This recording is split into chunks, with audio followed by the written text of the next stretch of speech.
What would you do if the person who ruined your childhood needed you to save their life? Would you help them, or would you walk away? This is the story of Ellie, a young girl whose innocence was stolen by someone she trusted, and the extraordinary act of courage that changed both their lives forever. Stay with me as we unravel this unforgettable journey of betrayal, forgiveness, and redemption. Ellie grew up in a small town nestled between the hills, where every face was familiar and every story felt personal. The town had a rhythm to it, bustling markets in the mornings, the hum of cicadas in the afternoons, and the soft glow of porch lights in the evenings. To outsiders, it seemed idyllic, but Ellie's world was far from perfect. Under the sunny exterior of her life was a shadow cast by her stepmother, Victoria, a woman who smiled for the world but drained Ellie's childhood joy behind closed doors. Victoria wasn't the evil stepmother of fairy tales. No, her cruelty was subtle and insidious. She isolated Ellie, belittled her dreams, and made her feel invisible. Yet she masked it all with charm. To the world, Victoria was the perfect stepmother, loving and generous. But to Ellie, she was the thief of her laughter, the suppressor of her spirit. Victoria's calculated control extended to every aspect of Ellie's life. She monitored Ellie's friendships, dismissing those she deemed unsuitable. She took credit for Ellie's achievements while amplifying her mistakes. Over time, Ellie began to doubt her worth. The light in her eyes dimmed, but she held on to hope, dreaming of a day she'd escape.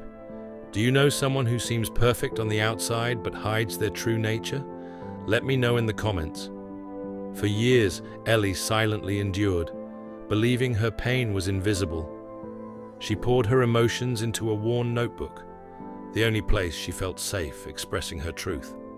But one day, everything changed.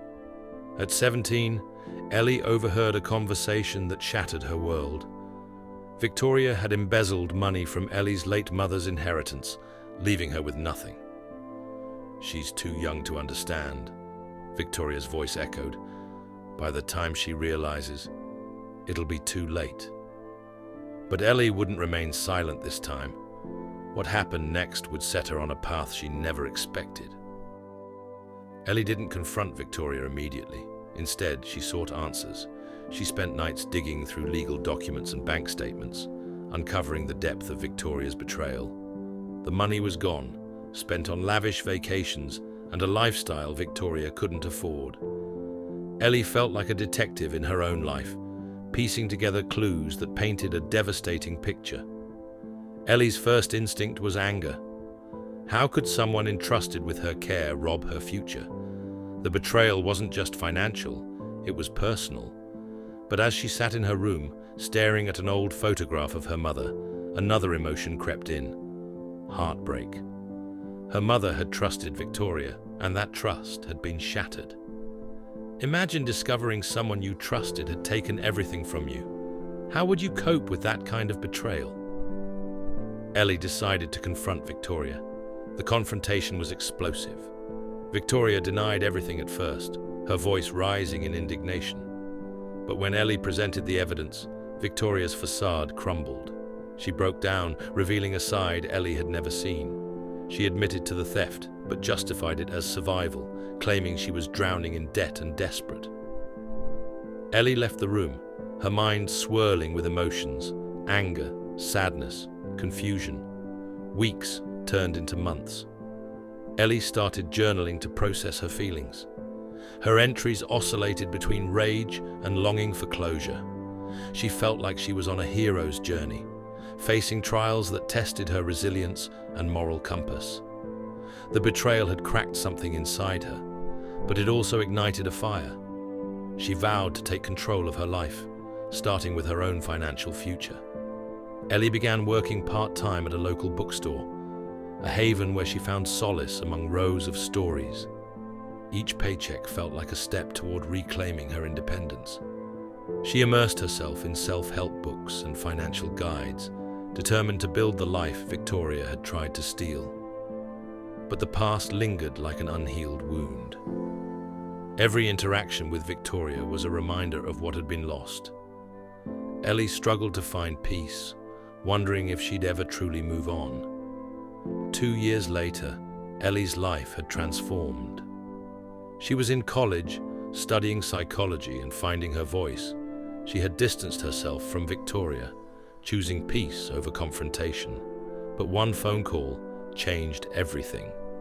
Victoria was in trouble. She had been arrested for fraud, unrelated to Ellie's inheritance.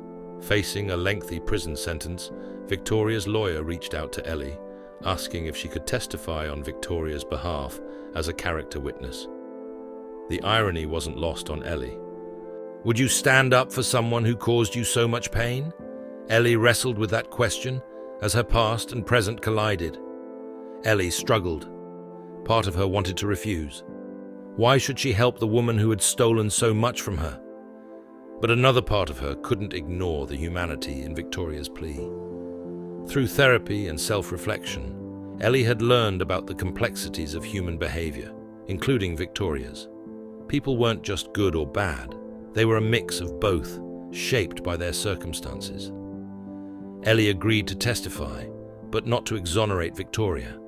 She testified to share the truth, both the harm Victoria caused and the strength Ellie found within herself. Her words were honest, raw, and unexpectedly compassionate.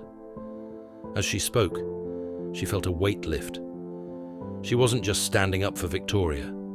She was standing up for herself, reclaiming her power. Victoria's sentence was reduced, and she expressed gratitude, though their relationship remained distant.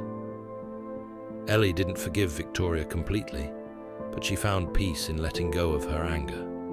She realized forgiveness wasn't about excusing behavior, but freeing herself from its grip.